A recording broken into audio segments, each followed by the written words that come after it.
Oi, gente, eu sou a Tati Bernardi e este é o A Que Pauta Chegamos, um podcast da Folha para quem ainda se surpreende com tudo que está acontecendo no Brasil e no mundo.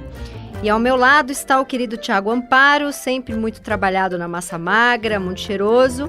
E lá em Brasília, o querido Fábio, que conversa com a gente diretamente da República de Gilead, do Conto de Aia, vulgo Brasília.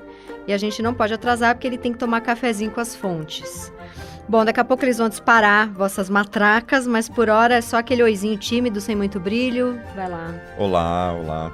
Olha lá, super Oi, animado. tadinha de Brasília. Brasília não é tão ruim É assim. fofa, Vai. boa. É fofinha. E hoje nós vamos falar sobre a reação primeiro demorada e depois um pouco mais incisiva do governo em relação ao PL 1904. O objetivo do texto é estabelecer um teto de 22 semanas de gestação para qualquer procedimento de aborto em casos de estupro. A gente vai falar também sobre a situação atual do ministro da Fazenda. Estão fritando o Haddad e não é na airfryer. Fábio e Thiago vão explicar se é com azeite ou óleo de canola. Na pauta de cultura, vamos falar sobre os 80 anos de Chico Buarque, o vovô mais sexy do Brasil. É isso, vamos começar. Vamos para a primeira pauta. O projeto de lei anti-aborto levou muitas pessoas a protestarem nas ruas e gerou uma comoção nas redes sociais, nas colunas de jornal, entre famosos e até na boca de âncoras de TV. Lula enrolou, primeiro disse que ainda precisava tomar pé da situação, mas menos de 24 horas depois fez um pronunciamento dizendo que era, abre aspas, uma insanidade alguém querer punir uma mulher com pena maior que o criminoso que fez o estupro. Na última quarta-feira, afirmou que o PL, que foi votado em regime de urgência, abre aspas, não deveria ter entrado em pauta, e defendeu a educação sexual nas escolas e ainda disse que a criança que nasce de um estupro é a filha de um monstro. Então vamos começar. Fábio e Thiago, antes de falar propriamente da reação do governo, eu queria começar perguntando para vocês qual que é o motivo dessa demora do Lula? E ele levou um chacoalhão da Janja, foi por isso que ele reagiu? O que vocês acham dessa demora? Ele foi muito cauteloso no começo. Primeiro que eu acho que ninguém tinha muita noção da proporção que esse tema ia tomar, o que é um pouco esquisito, porque era óbvio que esse tema ia mexer com a sociedade. Sempre que se fala de temas comportamentais, especialmente aborto e drogas, talvez, são os dois temas que mais mobilizam as pessoas de um lado ou de outro do debate político. Então era evidente que esse tema ia comover muita gente, ia mobilizar redes sociais, as ruas, mas parece que ninguém previu muito o tamanho que isso ia tomar. Nem o Lula, nem o Arthur Lira, nem os próprios evangélicos, nem os defensores do projeto. Então o Lula, nesse primeiro momento, foi cauteloso porque não entendeu muito bem o que estava acontecendo, também para não melindrar a base evangélica. O Lula e o governo têm um problema de relacionamento com os evangélicos, que é evidente, tem uma eleição chegando, o governo tem problemas políticos, então houve essa cautela nesse começo para não criar mais uma aresta. Mas num segundo momento, puxado pela reação espontânea mesmo da sociedade civil, de redes sociais, de movimentos, o governo percebeu que essa era uma batalha que poderia ser ganha pela esquerda, ou poderia se colocar à direita num beco sem saída. A Janja, que é muito antenada realmente com redes sociais, isso é inegável, foi talvez a primeira a puxar a fila. Tudo que ela fala repercute bastante, o que ela escreve repercute bastante, e aí vieram atrás parlamentares, influenciadores, políticos de esquerda e o próprio Lula. Então acho que houve um pouco essa demora inusitada, mas que se explica por um pouco essa confusão inicial e uma cautela talvez excessiva nesse momento. Eu concordo com o Fábio, no sentido que foi uma leitura política errada de muitos lados. Eu acho que parte da bancada evangélica pensou que ia surfar muito facilmente nessa agenda, especialmente porque em parte, uma reação a um caso no STF, né, sobre a resolução do Conselho Federal de Medicina que restringe o aborto depois de 22 semanas. Então, acho que parte da leitura errada da bancada evangélica de que surfaria facilmente nessa agenda, parte, é uma leitura errada do governo, de que isso não iria para frente, ou não teria a mobilização que teve, ou que o governo não gostaria de entrar, né? A primeira reação do líder do governo na Câmara foi justamente dizendo que não é um assunto do governo. E ele foi muito criticado, né? Ele e o governo Lula foi muito criticado logo em seguida. José Guimarães, né? José Guimarães do PT do Ceará. Então, acho que tem uma leitura política errada, tanto à esquerda, à direita, sobre a centralidade desse tema. Claro, todo mundo sabe que aborto é um tema que mobiliza, mas não do jeito que mobilizou, né? E além disso, além da espontaneidade das redes sociais, eu acho que já tinha alguns movimentos organizados, desde lá atrás do Ele Não, e muito antes disso, né? Quando a gente estava falando sobre a campanha eleitoral de Bolsonaro, a gente tinha movimentos liderados por mulheres contra, né, a pauta que restringe a autonomia das mulheres, etc. Então, acho que de um lado teve uma espontaneidade das redes, mas também de outro lado já tem uma organização de movimentos sociais que puxaram protestos, mobilizações muito rapidamente. E esse projeto de lei, ele ficou conhecido por vários nomes, né? Pele da gravidez infantil, pele do estupro. Teve o slogan Criança não é mãe, estuprador não é pai, que é bem forte, né? E que estava lá nos protestos, nas redes sociais. E eu acho que isso complicou bastante para a direita, que usa a família como esse alicerce da pauta de costumes. Aí eu queria perguntar o seguinte para vocês. Eu tive a impressão, e eu não estou sozinha nessa, que a esquerda militante finalmente acordou para fazer frente a uma direita com tanto poder nas redes sociais. Vocês tiveram essa impressão também? Eu tive, inclusive, eu falei com uma pessoa, inclusive, que fez uma metáfora que eu acho que é um pouco exagerada, mas é sintomática. A direita costuma ganhar esses debates em redes sociais. Desde a época do Bolsonaro, a esquerda tem uma dificuldade. E essa, realmente, estou de acordo com você, Tati, a esquerda ganhou. E um cara que eu ouvi falou, é como se fosse o 1 do 7-1. A esquerda fez um gol ali, né? Pelo menos fez um gol no 7-1. Talvez agora isso seja um marco para debates futuros. Talvez a esquerda tenha aprendido um pouco a lidar com essa situação e fará outros gols em polêmicas futuras. Menos abaixo-assinado e mais reação, né? Exato. Esses nomes, né, do projeto, esses apelidos, entre aspas, que você citou, foram muito efetivos realmente. Aí entra aquela batalha de hashtags, né? Vai para o Twitter, o ex-Twitter, vai para o Instagram, o WhatsApp. E acho que é claro que a direita, nesse caso, se viu acuada, teve que recuar. O projeto, teoricamente, foi jogado para o segundo semestre pelo presidente da Câmara, Arthur Lira, diz que vai ter mais debate. Na prática, morreu. O projeto foi para as calendas. Ninguém espera que esse projeto progrida. E ontem, eu tô aqui em Brasília, conversei com algumas pessoas ontem sobre isso, lá no Congresso, e eles dizem o seguinte, esse episódio todo, eu acho que como saldo, mostra como é difícil você mexer na legislação de aborto para um lado ou para o outro. Então, a direita tentou reprimir agora, né? E não conseguiu. A esquerda, se tentar liberar, também não vai conseguir. Então, a gente vive um pouco esse equilíbrio meio instável aí na legislação de aborto, o que não é de todo ruim, porque a legislação pode não ser perfeita, mas ela não é exatamente ruim, ela protege a mulher em algumas situações, mas mostra que esse tema está bastante cristalizado e que dificilmente você consegue mexer para um lado ou para o outro. Você falou em recuo, Fábio. Fala um pouquinho mais sobre esse recuo do Centrão. O que você acha que aconteceu, além do que você já falou, e é óbvio? O Centrão é liderado pelo Arthur Lira, presidente da Câmara, que é um representante legítimo do Centrão. Então, o que o Arthur Lira faz, o Centrão um pouco vai atrás, é o sentimento da Câmara. O Arthur Lira percebeu, subestimou a reação, não imaginava que fosse ter esse tipo de controvérsia, está preocupado porque está num processo de sucessão do cargo dele de presidente da Câmara, é um cenário em que ele quer eleger um aliado, então ele não pode ter também essas turbulências políticas, e ele teve que recuar a contragosto. Quem conhece o Arthur Lira, que tem um estilo imperial, sabe que ele fez isso muito a contragosto e disse que não, embora tenha sido aprovada a urgência, que abrevia a tramitação, vamos discutir melhor, vamos para as comissões e na prática outros assuntos vão se impor, daqui a pouco vem a eleição municipal e a minha aposta de todo mundo aqui é que esse projeto, por enquanto, pelo menos morreu. E dá pra gente ver, por exemplo, no próprio vídeo, né, da votação da urgência desse PL, onde o Lira basicamente conduziu muito rapidamente, ao estilo Eduardo Cunha, né, basicamente nem dando muito tempo para que as bancadas partidárias pudessem se manifestar e saber exatamente o que estava sendo votado, né, quase como algo ditatorial, né. E também pensar que essa falta de leitura política, né, não contou, Tati, com esses nomes que foram colocados para o PL, né? Porque quando a gente olha o PL da bancada do estupro, o PL do estupro, o PL pró-estuprador, o PL gravidez infantil, etc., são termos que são não deixam margem para qualquer tipo de ressalva, de questionamento, né? As pessoas não vão fazer sim, só a favor do estupro, né?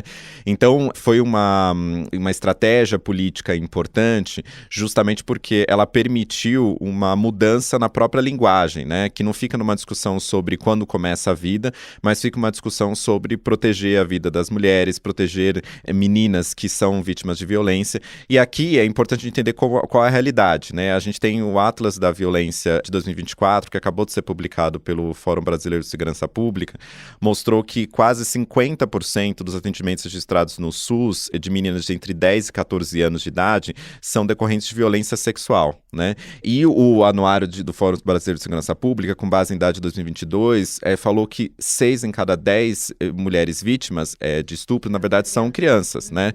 Então, quando a gente fala de PL da gravidez infantil, o que a gente está falando? É que, na verdade, são, em geral, as meninas que são descobertas a gravidez, né, muito tardiamente e, portanto, são elas que, em geral, passam por esse procedimento. Elas não sabem o que aconteceu com elas, não elas não entendem o corpo e acontece dentro de casa. Isso, né? que a maioria, na verdade, os dados também mostram que a maioria dos casos de violência sexual contra crianças e adolescentes, na verdade, são feitos por conhecidos e por familiares, né?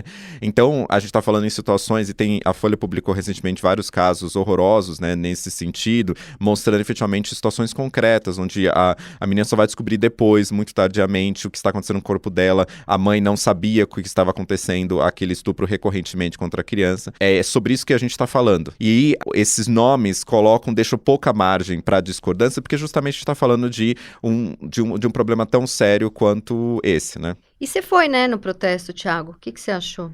Eu fui, foi bem cheio, foi interessante que o primeiro protesto, né, aqui foi em São Paulo, na Paulista, foi convocado ali quase no mesmo dia, né, praticamente no mesmo dia, então teve pouca antecedência, mas foi bastante gente, e o que tinha ali de manifesto, concretamente, era muito o que você falou, né, de criança não é mãe, de estuprador não é pai, era algo que se falava recorrentemente, então tinha um número considerável de pessoas, dada a pouca antecedência, né, desse debate, e também possibilitou que a gente testasse esse tipo de retórica, e a gente viu muito claramente que a esquerda conseguiu, né, nesse 7-1, como o Fábio falou, trazer isso, né? Geralmente, esses protestos de aborto, desse tema, geralmente são a direita que organiza muito isso, né? Os contrários ao aborto. E sempre levam aquelas esculturas horrorosas de fetos, imagens religiosas. Teve um pouco isso também, claro, por outro lado, nesse caso, símbolos assim que levaram. Tinha alguma coisa mais simbólica assim nesses protestos, ou era mais uma coisa mais Era bem, só tinha esquerda ali, né? Assim, não tinha, assim, primeiro não tinha, pelo menos o que eu vi de São Paulo, não tinha contra-protesto, né, nesse sentido, e também da própria esquerda, não, o que você tinha era os símbolos principais, né, eram esses slogans, essas frases, tinha também o uso muito da cor verde, né, que remete muito sobre o movimento, né, com relação à autonomia da mulher, ao aborto, movimentos feministas na América Latina, né, tendo visto o que aconteceu no México, na Argentina, então tinha um pouco dessa conexão com outros países da América Latina que passaram recentemente por esse debate. Então, tinha um pouco disso, dessas frases e mulheres liderando a manifestação, o que é fundamental. E não tinha uma movimentação de mulheres pela legalização do aborto, ponto, porque isso tiraria o foco da força de falar criança não é mãe, estuprador não é pai. Tinha ali um movimento também para legalizar o aborto como um todo? Não que eu acho que homem tem que falar muito sobre isso, mas eu pessoalmente acho que é uma posição política completamente legítima, né? Embora seja minoritária na sociedade, né? Tendo em vista a opinião no Datafolha, e outras pesquisas de opinião que mostram que uma minoria que é a favor do aborto em qualquer circunstância, mas ali focou muito com a questão do PL mesmo, né? Então falava muito da questão, né, de criança não é mãe, falava muito pela vida das mulheres, gritava-se muito isso, e é um ponto também importante, Tati, porque claro, as pessoas podem ter visões diferentes sobre esse tema, a gente sabe que muitas vezes esse tema toca em questões religiosas, etc., e de outras naturezas, embora, né, tenha um post recente do teólogo o Ronilson Pacheco, que estuda religião, e que falou justamente sobre isso, de que o tema de aborto, na verdade, ele se tornou central, especialmente em evangélicos e evangélicos conservadores, muito recentemente, nem sempre foi assim, mas a gente tem uma principal questão aqui, que é o seguinte, quando a gente fala sobre a não criminalização, quando a gente fala sobre a legalização, a gente está falando que é um tema de saúde e de autonomia da mulher. E quem mais sofre com a ausência do acesso ao aborto são, em geral, mulheres negras, mulheres pobres, periféricas, porque a elite continua fazendo aborto e sempre fez, né? Basta ver que há algumas décadas atrás você tinha ali a capa da Veja, né? Ressurgiu recentemente no Twitter mostrando várias personalidades dizendo eu fiz aborto, né? Que eram todas mulheres brancas ricas. Sem risco então, quando a gente está falando de autonomia, a gente está falando, na verdade, não é que todo mundo quer a favor ou né, completamente a favor do aborto, mas a gente está falando, na verdade, de não tratar isso como uma questão de segurança pública, não tratar isso como uma questão de criminalização, né? Muitas pessoas falam, mas não é criminalização porque aqui a gente está falando de crianças. Na verdade, quando a gente está falando de adolescentes no sistema brasileiro, elas não vão para a cadeia, né, propriamente como adultos, mas elas podem ser consideradas como ato infracional, que tem várias penas e uma delas, pela legislação, é a internação, né, até 3 anos. Então a gente está falando aqui, sim, de uma criminalização e a gente já vê que mesmo no caso de aborto legal, é muito comum as meninas terem que ir para outra cidade, né, do que a cidade delas, para conseguir ter acesso a um direito que já é reconhecido pela lei. Pela né? lei. Eu sou a favor de ter toda manifestação possível a favor de legalizar o aborto. Eu só achei que ali, né, o foco de falar exatamente o que a esquerda estava falando era muito mais forte. Fábio, por que essa demora do STF sempre para decidir qualquer coisa em relação ao aborto? Por um pouco pelo que a gente conversou antes, que é essa dificuldade de mexer nesse assunto para um lado ou para o outro. Então a direita agora não conseguiu, mas o STF tem uma ação que já até começou a ser julgada, mas foi paralisada pelo presidente Luiz Roberto Barroso, que ela libera o aborto em qualquer situação até 12 semanas de gestação. Mas o Barroso, que tem uma posição bastante favorável a esses temas comportamentais e culturais, vanguardista mesmo, progressista até, tirou o pé. E admite, fala abertamente sobre isso. Eu não vou colocar porque não tem clima político para votar isso. E eu tenho sérias dúvidas de que esse julgamento vá continuar, talvez até o final do mandato do Barroso. O Barroso vai ser presidente supremo até setembro de 25. Ele gostaria muito de deixar isso como legado da presidência dele. Mas ele tem sérias dúvidas de que isso vai acontecer, porque isso vai gerar uma reação muito grande no Congresso, na sociedade. Então, o meu feeling é que nós vamos conviver com essa lei atual do aborto ainda por muito tempo, sem que nenhum lado consiga mexer de maneira substancial para nenhuma situação. E tem isso que o Fábio falou sobre o STF, né? Tem 2 casos principais, esse sobre o aborto até 12 semanas, que está parado, justamente por essas resistências. Tem um voto muito importante da Rosa Weber, antes de ela se aposentar, detalhando ali justamente, né, por que é necessário essa medida, justamente pela, né, vida das mulheres. E o outro caso é o mais recente, né, que também foi paralisado, mas que motivou essa discussão mais recente do PL 1904, que é justamente a norma do Conselho Federal de Medicina que restringe aborto após 22 semanas, né? Então, mas o STF tem resistências internas até mesmo nesse tema, considerando, por exemplo, 2 ministros mais conservadores, 3 se você conta o Zanin. O próprio Flávio Dino, desculpa, Thiago, o próprio Flávio Dino é um voto, quer dizer, complementando um pouco o que você está falando, há sérias dúvidas se o Supremo aprovaria essa posição pro aborto de 12 semanas. E aí, Se o Supremo rejeita, ou por questão ideológica, ou por uma questão mais de que deveria ser deixado pelo Congresso, por exemplo, você meio que mata a discussão. Então também é um risco nesse sentido. O Flávio Dino é contra legalizar? Ele é conservador, ele nunca falou sobre isso, mas há sinais muito claros de que ele é conservador em temas comportamentais. Ele é muito religioso, embora seja comunista ou tenha sido, né? Ele é muito religioso, muito católico. Existem sérias possibilidades de que ele fosse contra, sim. Você falou, Zanini, sobre a questão da presidência do Barroso.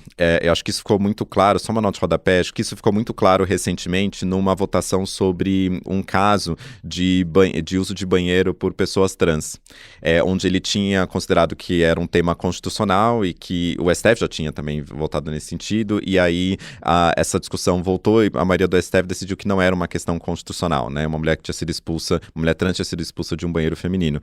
Isso não é um caso de aborto, obviamente, mas ficou muito claro ali o Barroso trazendo uma posição mais progressista sobre um tema de costume e mesmo sendo presidente do STF não conseguindo passar essa medida, né? Então a gente fica vendo possíveis existências em outros contextos, como no caso, por exemplo, do aborto, né? E a gente imagina o que acontece também nos bastidores, considerando que o presidente do Supremo tem um poder muito forte de pautar ou não pautar um caso, né? Então ele pode ficar ali sem ser pautado por um bom tempo.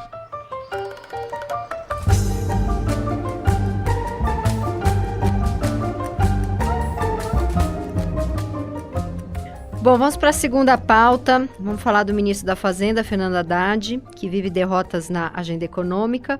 E na última sexta-feira teve que ouvir do presidente Lula que o governo dificilmente cumprirá a meta de déficit fiscal em 2024. Gente, vocês acham que essa declaração do Lula sobre não perseguir a meta zero é porque ele precisa de verba para eleger os prefeitos e vereadores nesse ano? Não deixa de ser também. O Lula, ele tem um pensamento político-econômico que é um pensamento da esquerda de maneira geral, do PT mais especificamente, que é importante o Estado gastar, investir, ele chama de investimento, né? Mas enfim, é gastar para seus programas sociais, para obras e evidentemente que isso também inclui investimentos em estados, dar verbas para aliados, liberar emendas, tudo isso compõe um conjunto para segurar a popularidade do governo. A direita, de maneira até meio pejorativa, diz que o Lula é adepto do gasto é vida. Tem que gastar, gastar, gastar, como se não houvesse amanhã, sem preocupações, muito com controle fiscal. Ele fala de aquecer a economia, né? Do pobre pode comprar, ele adora. Exato, Por isso que ele fala de investimento. É uma tradição da esquerda, né? É uma linha econômica esquerdista, em que o Estado é o motor da economia, alavanca a economia. Claro, também com o apoio da iniciativa privada, mas que dá um papel de protagonismo do Estado muito grande. O Lula e o PT vêm dessa tradição e o mesmo Haddad também entende dessa forma. Mas o fato é que há contas para fechar. E o Haddad, quando o Lula disse que não trocaria o Haddad, né, que foi lá e prestigiou o Haddad, o que sempre é ruim, né? É aquela piada, a metáfora do futebol, quando o time começa a perder, o presidente vai lá e diz que o técnico está prestigiado. Ou seja, não está, porque se estivesse não precisaria falar. É um pouco parecido. Claro que tem uma corrente econômica que estimula o desenvolvimento por meio também do incentivo, do investimento, por meio do Estado, para que haja o aquecimento da economia. E também pensa, por exemplo, questões como redistribuição de renda, não pense só do ponto de vista fiscal de cortar gastos, né? Por outro lado, eu não acho que o governo seja somente orientado por essa visão, né? Porque ele tem, né, atores que falam abertamente sobre a questão do controle fiscal, como a própria Simone Tebet, o Haddad, que inclusive fizeram uma coletiva juntos nessa semana.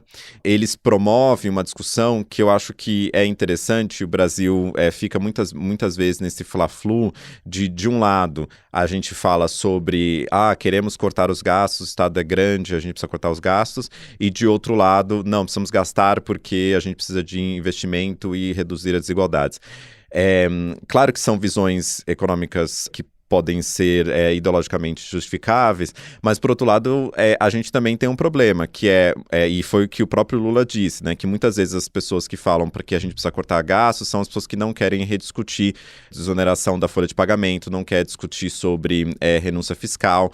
Eu estava escutando de um amigo falar, olha, o Lula aposta, e o Haddad aposta, especialmente o Haddad, de que a coesão seria o objetivo do sistema político, e na verdade não, né, o sistema político não precisa ser coerente, né, ele pode muito bem dizer que, olha, Haddad, você precisa cortar gastos, mas não mexa no meu puxadinho fiscal, não mexa no meu puxadinho tributário. Então, o Brasil é bem coerente nesse sentido, porque ele tem um sistema completamente desigual do ponto de vista tributário, ele tem um gasto público também desigual, quando a gente olha o alto funcionalismo em relação aos gastos que você tem com o funcionalismo municipal, especialmente, de educação, de saúde, que beneficia os mais pobres. Enquanto isso, você tem alto funcionalismo como o judiciário, por exemplo, gastando horrores. E também tem uma pouca discussão sobre privilégios, né, tributários que são fundamentais. Então, eu acho que o Fla-Flu existe, mas ele não dá conta dos problemas de hoje, que é isso que a Tebet e o Haddad estão tentando bater na tecla. E que justamente falando sobre a responsabilidade do Congresso em mostrar possibilidade de maior arrecadação, que só tem de dois jeitos, ou você arrecada mais ou você corta gastos. Só que o cortar gastos também significa a gente discutir os privilégios que existem no sistema tributário e no equilíbrio fiscal.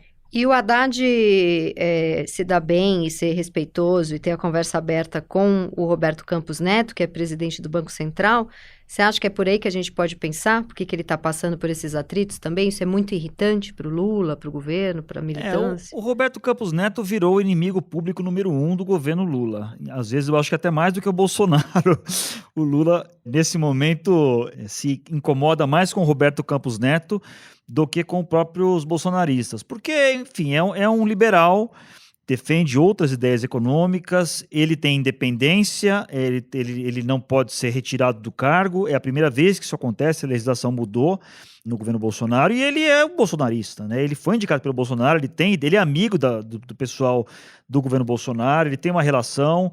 O Lula ficou muito incomodado com o fato dele ter sido homenageado pelo Tarcísio num jantar na semana passada, por ter recebido uma medalha na Assembleia Legislativa também, por um deputado bolsonarista. Ele é independente, mas não politicamente.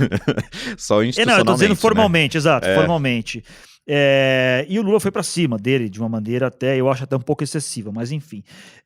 O Haddad tem uma relação institucional cordial com o Roberto Campos Neto, até é saudável isso, né? O ministro da Fazenda não pode viver uma guerra com o presidente do Banco Central.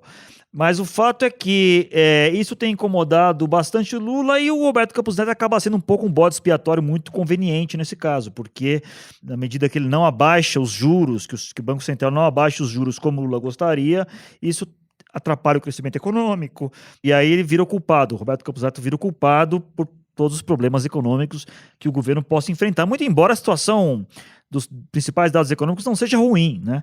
A inflação não está disparando, o desemprego está baixo, o crescimento não vai ser incrível, mas vai ser decente, poderia ser melhor, claro, mas o fato é que o Roberto Campos Neto está nessa situação, até o final do ano, quando é o mandato dele, vai ouvir poucas e boas do Lula e tem conseguido não responder, né? Tem sido aconselhado a não responder e está mantendo o sangue frio ali. Vamos ver até quando. Sempre que o Lula expõe essa opinião dele, e de certa forma o Haddad, né? Ele diz que enquanto ele for presidente, o Haddad nunca vai estar enfraquecido, mas, de fato, quando ele fala essas coisas, enfraquece.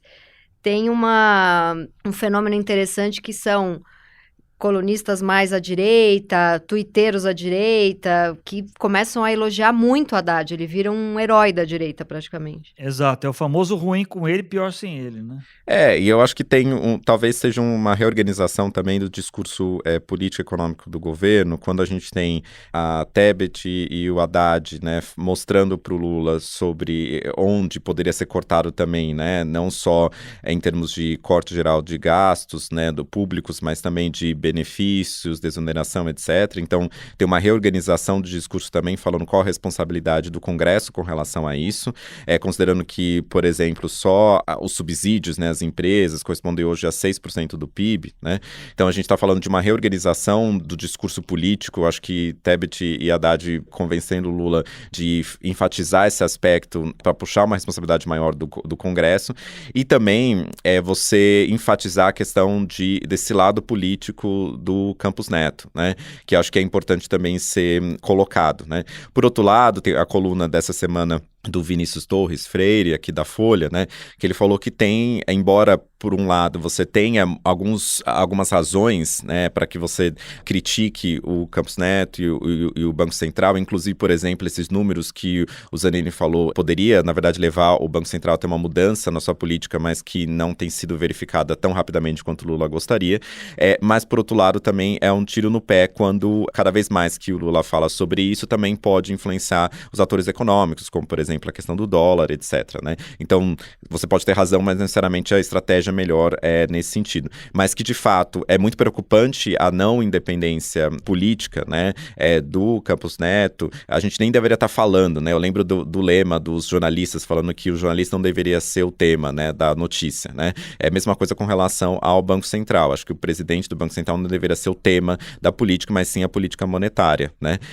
E aqui o personagem virou o tema central quando não deveria ser. O Fábio, e não é mais o Super Haddad, né, para Faria Lima. Como que tá a imagem dele? O ano passado, o Haddad era o Super Haddad. Ele aprovou tudo que ele queria, o Congresso passou toda a agenda econômica dele, ele estava muito forte. Esse ano, não tão forte assim.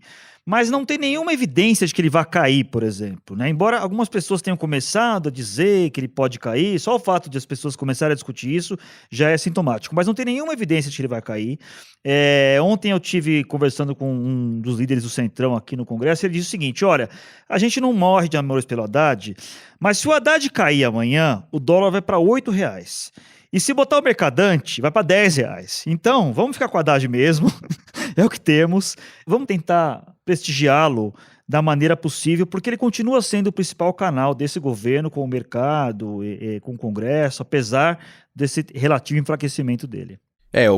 A Faria Lima precifica, né, como eles gostam de dizer, assim, tanto a permanência quanto a saída do Haddad, né? Então você precifica a permanência dele, que eu acho que é mais valiosa do que a saída eventual do Haddad, né? E o PIB com o Haddad subiu, não farei piada sensual, perdão, mas a Já fazendo.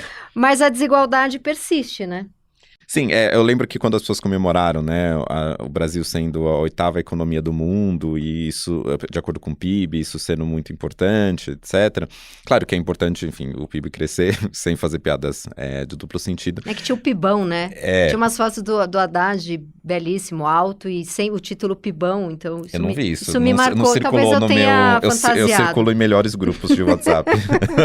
Mas, por outro lado, claro que tem a desigualdade persistente. Né? Quando a gente vai olhar outros índices, né, como por exemplo o Índice de Desenvolvimento Humano, né, o Brasil está ali na posição 89ª, né, por volta dessa posição. Então a gente tem realmente uma desigualdade persistente. Quando a gente vai olhar, por exemplo, dos países que adotam, né, um regime equilibrado de imposto, né, e que pensa sobre a questão de justiça tributária, o Brasil também está mal. Então vários índices a gente vai olhar, tanto da questão de diferença salarial entre gênero, índices de informalidade, a crise da Previdência, tudo isso tem a precarização da força de trabalho, tudo isso são índices econômicos que a gente tem que levar em consideração também, e não só o tamanho do PIB, seja qual ele for.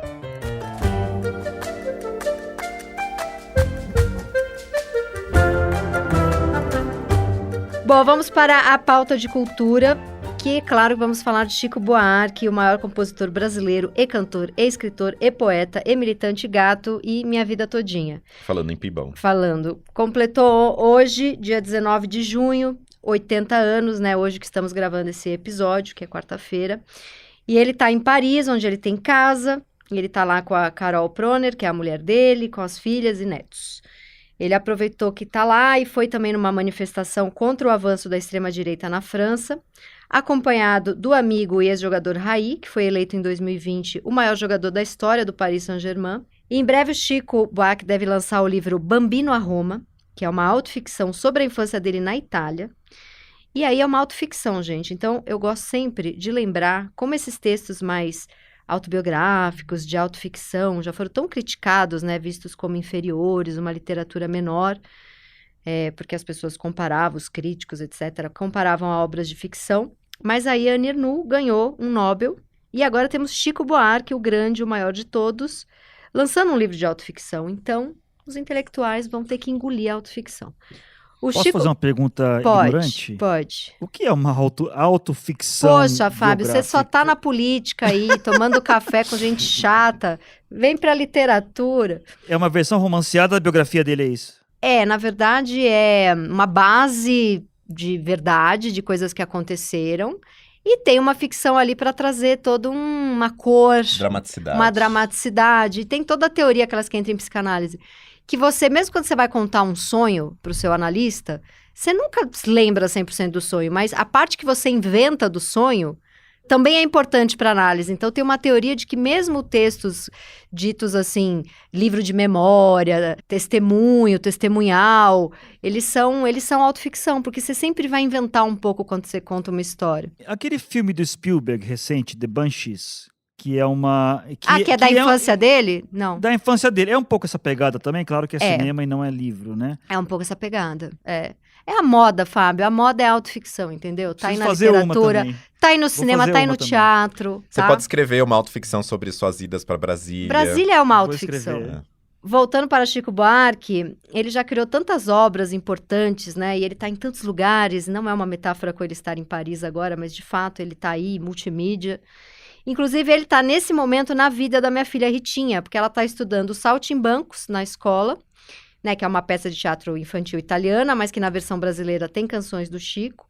E a gente também tá lendo, já tem um tempo, é que ela ama esse livro, o Chapeuzinho Amarelo, que é um livro incrível do Chico Buarque, que é sobre uma garota que tá amarela de medo, e aí até que ela transforma a palavra lobo na palavra bolo. Então, é muito incrível esse livro.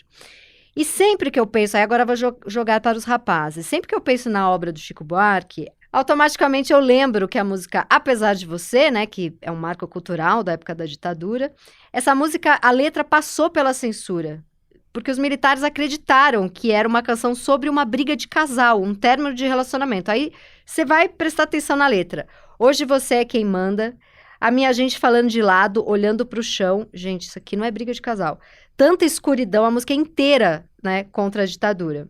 Eu acabei concluindo que fascista, por não gostar de arte, vai ficando meio burro para entender arte, né? Porque a pessoa ouvia essa música e falar, não, é briga de casal, tá tranquilo, passou ali pela censura. O que vocês acham? Não estudaram essa parte. Não, o que eu acho do Chico, ele talvez seja o exemplo mais perfeito, digamos, de um artista com uma militância política consistente ao longo de décadas e que vai evoluindo. Ele é um homem de esquerda, acho que todo mundo sabe disso, e que vai mudando e vai evoluindo com o pensamento de esquerda ao longo dos anos, ao longo das décadas. Então ele constrói esse marco cultural da época da ditadura, que é o Apesar de Você. Depois ele tem uma música muito importante nas Diretas Já, que é o Vai Passar. Ah, sim. E tem Cálice também, né? Que é uma música Cálice também, mas ele tem esse papel também na redemocratização, além de ter participado de comícios, das diretas, e depois ele constrói uma vivência política muito forte no PT e na amizade com o Lula. Então ele está sempre ao lado do Lula, ele não abandonou o Lula nos momentos mais difíceis, como outros artistas de esquerda abandonaram. Ele continua ao lado do Lula e ele é um homem de causas progressistas desde sempre, e culminando agora nesses últimos dias com a sua participação numa manifestação contra a extrema-direita europeia, que é talvez um dos grandes temas dos nossos tempos e talvez uma das grandes pautas da esquerda nesse momento, como impedir o avanço dessa pauta xenófoba, racista e por aí vai. Então, o Chico, ao chegar aos 80 anos, eu acho que ele até mais do que outros artistas, até mais do que o Caetano, até mais do que o Gil, eu acho, que também tem trajetórias admiráveis, mas o Chico, até pelo fato de também ser escritor, né, ser autor de peças de teatro, ele tem essa característica de ser um homem que é muito consistente nessa militância de esquerda. Por isso que a direita muitas vezes detesta tanto ele, né, porque ele tem uma coerência de esquerda e progressista muito grande. Tem um vídeo maravilhoso do Chico, ele falando, eu sempre achei que eu fosse muito amado. Aí eu fui ver o que estavam falando de mim nas redes sociais. Um monte de gente me xingando, vocês já viram esse vídeo? Não. As pessoas me odeiam ali, esse tiozinho, mala, não sei o quê. Hoje em dia, essa coisa de internet, as pessoas falam o que vem à cabeça, né? E a primeira vez que eu vi isso, eu não sabia como era o jogo ainda. Eu fiquei espantadíssimo. Falei, o que estão falando. Eu nunca tinha entrado nisso. Aí comecei a ver esse velho. O que o álcool não faz com uma pessoa? Só que ele faz esse vídeo rindo pra caramba. Não, acho que um ponto que o Fábio falou, né, com relação a ser de esquerda, né, o Chico, é interessante porque ele tem várias facetas, né, porque ele tem muitas músicas, né, sobre amor, sobre relações, tem também muitas músicas com uma conotação política muito forte, né, não que o amor não seja político, mas essa é uma outra discussão, mas eu lembro, por exemplo, uma das minhas músicas favoritas, né, de muita gente, é Construção, né, tem umas partes muito boas, né, como comer o feijão com arroz como se fosse um príncipe, né? Então ele consegue trazer uma discussão sobre classe, sobre desigualdade, por exemplo, né? Que são temas centrais da esquerda, com uma beleza poética muito forte, né? Acho que Construção é uma delas, né? E por isso que, claro, né? Pela arte dele ser tão mobilizadora nesse sentido e conseguir tocar nesses temas difíceis a partir de outro olhar, que, claro, ele é muito atacado às vezes. Você falou isso dessa parte da música que realmente é muito bonita, comer arroz e feijão como se fosse um príncipe.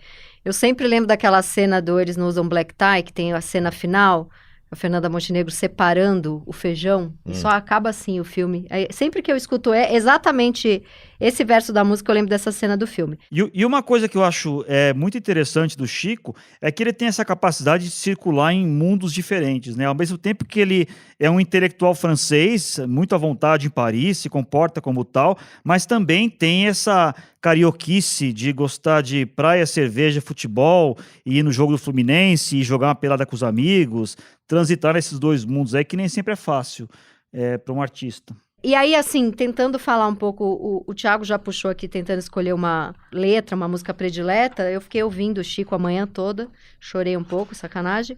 Eu escolho Samba do Grande Amor, né, que é a música que eu escuto em cada desilusão amorosa. Eu tive 108 na vida. Hoje eu tenho apenas uma pedra... Tá até arriscado o disco. É complicado. Hoje eu tenho apenas uma pedra no meu peito, exijo respeito, não sou mais um sonhador, chego a mudar de calçada quando aparece uma flor e dou risada do grande amor, mentira. Não tem coisa mais linda que isso. Agora é o momento que vocês falam, você já falou Construção, que te marcou. Qual que te marcou, Fábio? Pra mim vai passar. Vai passar. Porque... Eu achei que você estivesse passando lá. Pra mim, passa essa pergunta. Eu tinha 10 anos na época da redemocratização, né? Quando eu começo a me interessar por política, e essa música marcou muito. E o clipe dela é muito legal também, o vídeo, né? Na época. Muito bom. Pra mim é essa. Grande momento de Fábio dizendo aí que é um centro-esquerda. Um beijo pro Fábio. Sou um democrata. Um democrata. Não, mas uma coisa que a Tati falou, né, sobre desilusão, tem uma música que acho muito boa nesse sentido, que é o Olho nos Olhos, né? É, maravilhoso. Que é muito engraçada, assim, porque ela fala de um jeito, primeiro começa uma coisa muito vulnerável, né? Quando você me deixou, meu bem, uma Daí coisa assim. Daí ela vem com tudo. E aí depois ela vem, né? Você vai ver, né, como, né, que eu tô me ver feliz, refeita. Mas é muita coisa do fim do relacionamento, né? Que é esse misto de a bipolaridade desilusão, de sensações, de tristeza, de vulnerabilidade e do tipo, você vai ver eu crescer, mas a pessoa tá chorando, na verdade. Tipo, morro por você, mas vem aqui que eu esfrego sua cara no asfalto. Hoje é aqueles posts que as pessoas fazem depois que terminam, né? Estou fazendo academia, coisa desse tipo. Tipo, uma semana depois de terminar, tem uma foto de biquíni mostrando a bunda com uma frase meio filosófica. E embaixo com a letra de Olhos nos Olhos. Exatamente. E aí vocês falaram dele como, de fato, ele é esse grande progressista, amado pela esquerda, mas tem também algumas críticas, né, que as feministas fazem a ele. Tem, inclusive, no documentário do Renato Terra sobre a Nara Leão, e nisso o Chico se antecipa muito antes de qualquer polêmica. Ele diz que nunca mais vai cantar Com Açúcar e Com Afeto, que foi uma música que ele fez em 1966, a pedido da Nara Leão, que é sobre uma mulher muito sofrida, sofrendo por amor, etc., ali com a vida dela muito doméstica, dentro de casa.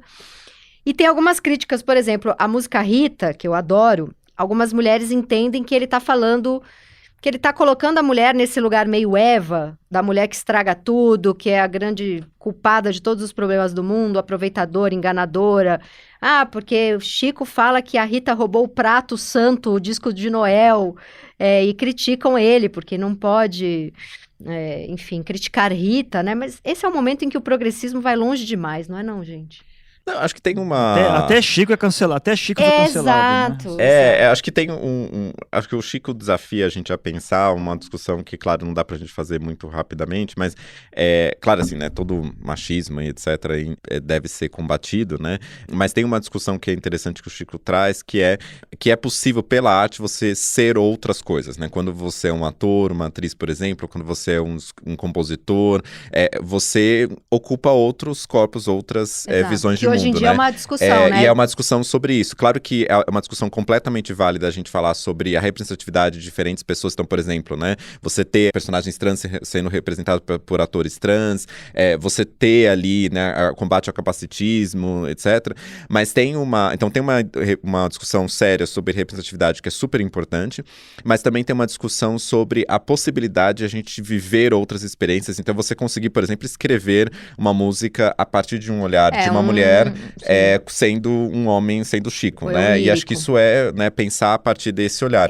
Inclusive, o Bruno Mazeu, que é filho do Chico Anísio, outro Chico aí que amamos, ele falou, hoje em dia meu pai é ser criticado, porque ele fazia mulher, fazia uma senhora de idade, fazia um preto, ia ser criticado, mas aí ele não seria o Chico Anísio, porque a graça dele era fazer todas essas pessoas, né?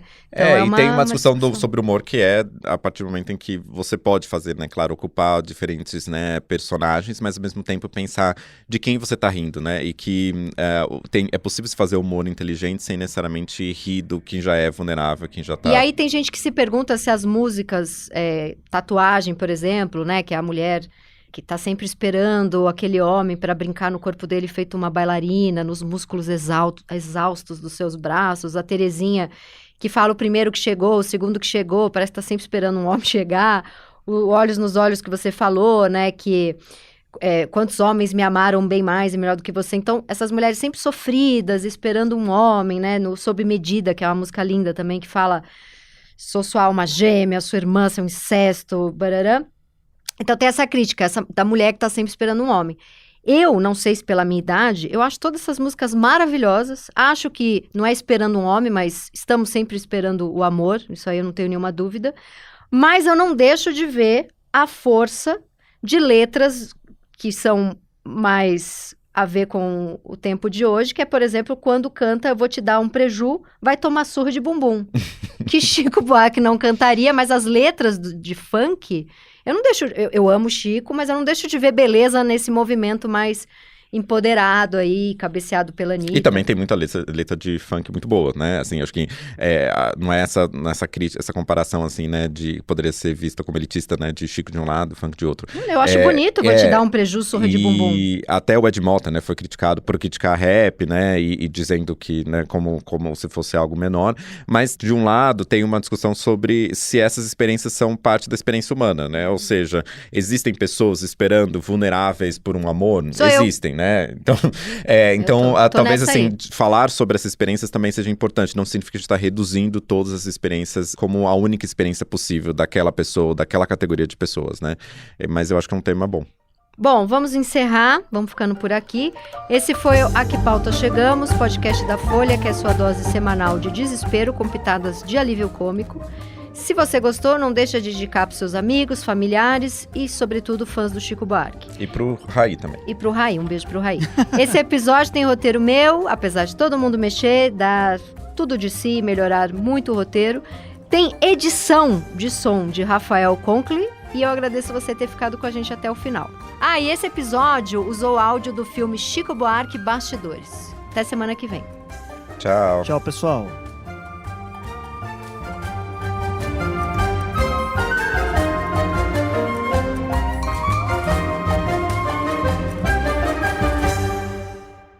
Automaticamente eu lembro da música Apesar de Você, que é um dos grandes hits aí não posso chamar de hit da ditadura. Um grande hit aí da ditadura. Grande hit da ditadura. Ai, que época saudosa. Nossa, essa. Um hit aí, um hit do axé da ditadura.